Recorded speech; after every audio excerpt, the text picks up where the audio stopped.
Հարգելի հետևորդներ, ABC լուրերն ուղիղ եթերում սկսում է իր աշխատանքը, ես Գառնիկ Թաֆյանն եմ, բարի առավոտ։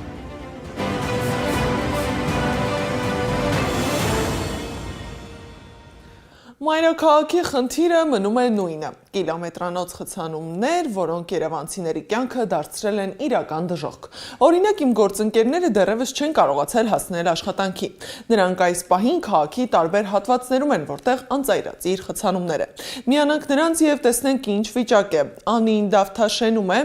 Բարի լույս Անի, ինչ վիճակ է այս պահին այդտեղ։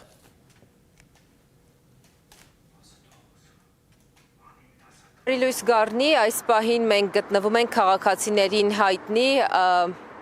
փոքրիկ կամրջի վրա, ինչպես հայտնի է քաղաքացիներին, եւ մենք փորձում ենք այստեղից ցույց տալ, թե ինչ վիճակ է Դավթաշենի կամրջին։ Խնդրում եմ Տարոն ցույց տանք, որպեսզի իրենք կադրերով ավելի ճիշտ կհասկանան։ Եղվարդի խճուղին ամբողջությամբ խցանված է, քանի որ Կիևյան կամուրջը մոտ 73 օրով փակ է, շրջանցման հիմնական ճանապարհներից է Դավթաշենի կամուրջը։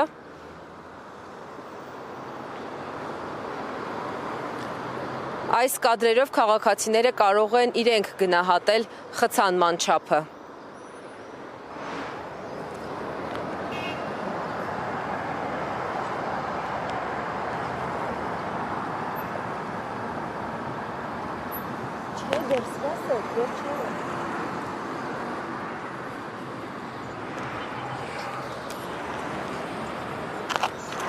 Հիմա ցույց ենք տալու նաև կամրջից դեպի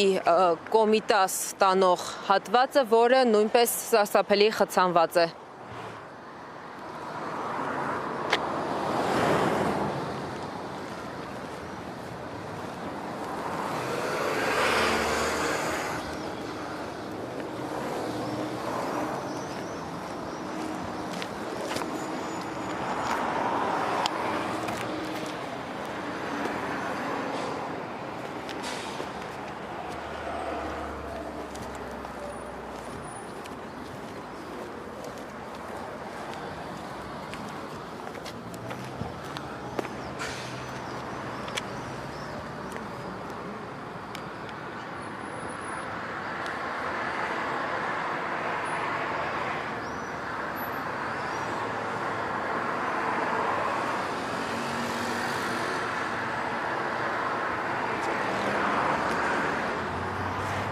Մեր հետևորդներին ուզում եմ տեղեկացնել, որ այսպիսով չի ավարտվում մեր նկարահանումները, հիմա շարունակելու ենք մենք ուղիղ հեռարձակման աշխատանքը, ցույց ենք տալու նաև այլ փողոցներում խցանման աստիճանները, որովհետև սա չի արտահայտում խցանման այն բարձր չափը, որը իրականում կա քաղաքում։ Գառնի։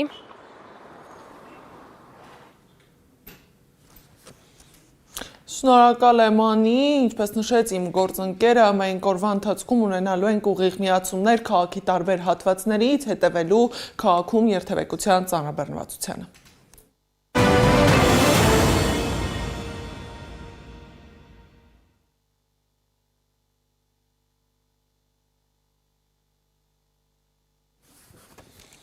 Կենտրոնական ընտրական հանձնաժողովը բավարարել է Ասատուր Քոչարյանի և Աշոտ Եղիազարյանի վերաբերյալ դատախազության միջնորդությունները։ ԿԸՀ-ն բավարարել է նաև դատախազի միջնորդությունը Հայաստան Դաշնիկի падգամավորի թեկնածու Ռուսլան Բարսեղյանի նկատմամբ քրեական հետապնդում հարուցելու և ազատությունից զրկելու համաձայնություն ստանալու վերաբերյալ։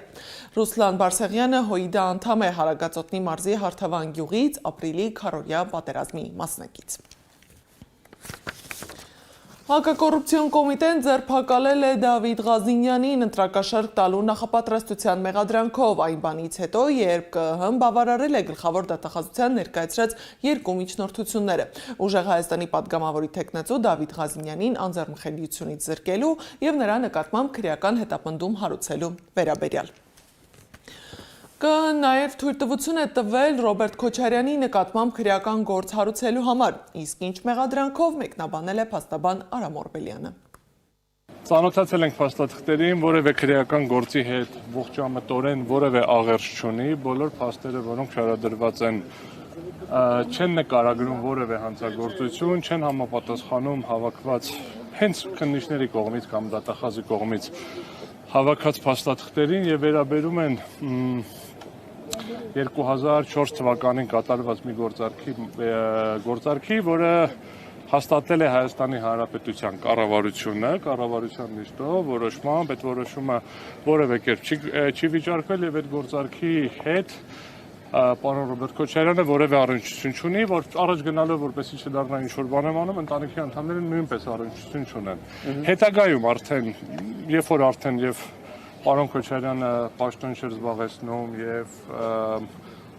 այլ օբյեկտիվ հանգամանքներ կան, Սեդրակ Քոչարյանը տվյալ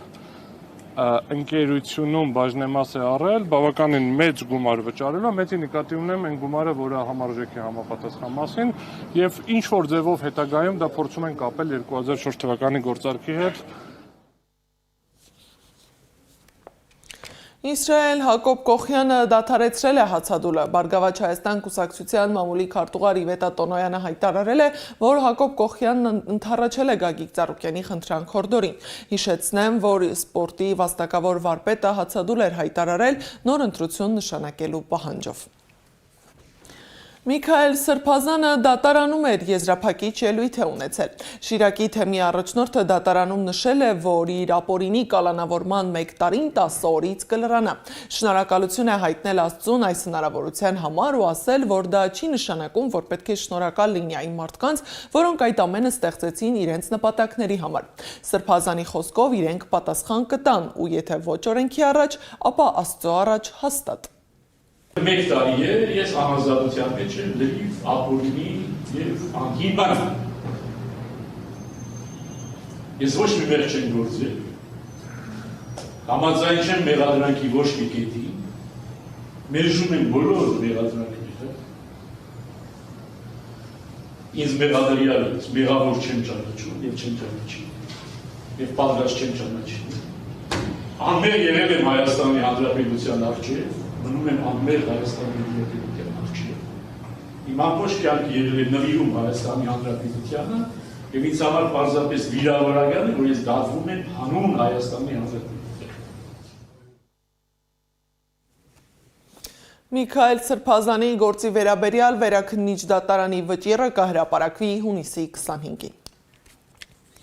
Իսկ այս ամենի ֆոնին Փաշինյանը պնդում է, թե Հայաստանի Հանրապետությունն այսօր հաղթահարել է տարածաշրջանային անվտանգության բոլոր սպառնալիքները եւ կառավարում է դրանք։ Միակ սպառնալիքը մնացել են ընդդիմության 3 ուժերը։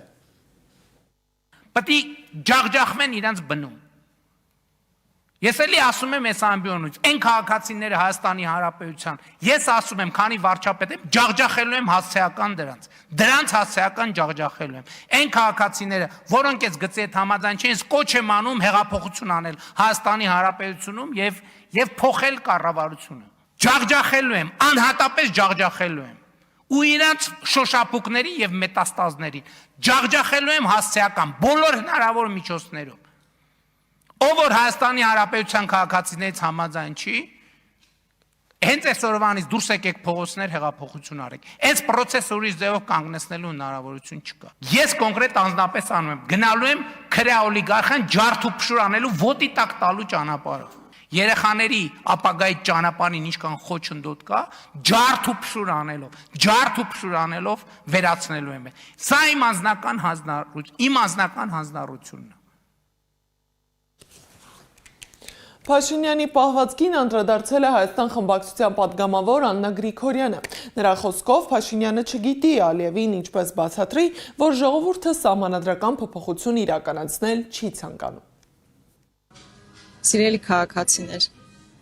այո, դուք ձեր ընտրությամբ կանխել եք Ալիև-Նիկոլ տանդեմի հերթական ծրագիրը սահմանադրության փոփոխությամբ, դուք ձեր ընտրությամբ դա կանխել եք։ Ես ուզում եմ, որ դու դա հստակ իմանաք։ Եվ այսօրվա իր սպառնալիքներն ընդհանրապես ներքին լսարանի համար նախատեսված չեն։ Այդ բոլոր սպառնալիքները բացառապես մի մարդու համար են, Ալիևի համար են, որպեսզի ցույց տա, որ չնայած ժողովուրդը իրեն չի ընտրել, բայց ինքը մաքրելու է, արմատախիլ է անելու, ինչպես Ալիևն է ասում, ռևանշիստական ուժերի։ Բացառապես արտաքին օրակարգի սպասարկումը հիմա իրականացնում Նիկոլ Փաշինյանը։ Բայց ամեն դեպքում դեղեր խմելը չի խանգարի։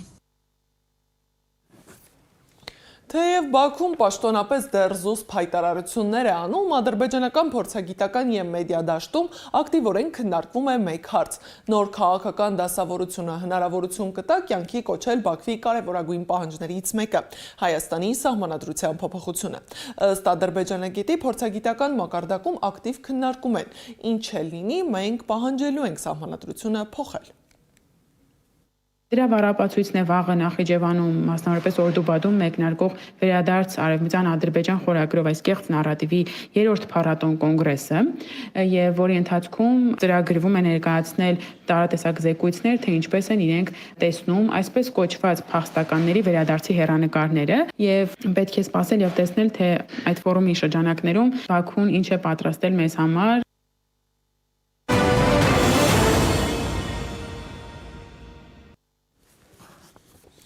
Իրանի արտգործնախարարությունը հայտարարել է, որ Իսրայելը շարունակական հարվածում է Լիբանանի հարավին, ինչը խախտում է ԱՄՆ-Իրան հուշագիրը եւ Թեհրանը կձեռնարկի անհրաժեշտ միջոցներ։ ԱՄՆ նախագահ Դոնալդ Թրամփը G7 գագաթնաժողովի շրջանակում հայտարարել է, որ ԱՄՆ-ն հավանաբար կստորագրի համաձայնագիրը Իրանի հետ, բայց շեշտել է, որ ԱՄՆ-ն կվերսկսի Իրանի ռմբակոծությունը, եթե 60 օրվա ընթացքում չհաջողվի պատերազմը դադարեցնելու վերաբերյալ վերջնական համաձայնության հասնել։ Նա շնորհակալություն է հայտնել Վլադիմիր Պուտինին եւ Սի Ցինփինին նրանց չեզոքության համար ԱՄՆ-Իրան պատերազմի ժամանակ։ ԱՄՆ նախագահ Դոնալդ Թրամփը եւ Իտալիայի վարչապետ Ջորջիա Մելոնին Ֆրանսիայում կայացած G7 գագաթնաժողովի ժամանակ հաշտվել են Իրանի դեմ պատերազմի ֆոնին առաջացած եւ շաբաթներ տևած լարված հարաբերություններից հետո։ Այս տարվա ապրիլին Թրամփն իտալական թերթի հետ հարցազրույցում ասել էր, որ ցնցված է Մելոնիից, հավելելով, կարծում էր նա ունի համարձակություն, բայց սխալվել է։ Ի պատասխան Իտալիայի վարչապետն ասել էր, որ համարձակությունը նշանակում է ասել այն, ինչ մտածում ես, նույնիսկ երբ ուրիշները համաձայն չեն քեզ հետ։ Վլադիմիր Պուտինը Կազանում հանդիպել է Թուրքիայի արտգործնախարար Հաքան Ֆիդանի հետ։ Նա նշել է, որ երկու երկրների միջև փոխգործակցությունը բարեկամական է եւ նոր իմաստ է ստանում։ Նրա խոսքով Ռուսաստանի Դաշնություն Թուրքիա շփումները վաղուց ոչ թե անձնական բնույթի են, այլ բարեկամական։ Եվ վերջում եղանակի մասին, առավելապես երեկոյան ժամերին առանձին շրջաններում սպասվում է կարճատև անձրև և ամպրոպ, տեղ-տեղ հնարավոր է նաև կարկուտ, ամպրոպի ժամանակ սպասվում է նաև քամուշ գնացում։ Այս ժամի համար նախատեսել էինք այսքանը, շարունակեք հետևել մեզ սոցիալական բոլոր հարթակներում, ABC լուրերը եթերում կլինի ժամը 12-ին, մաղթում եմ արդյունավետ աշխատանքային օր, առայժմ։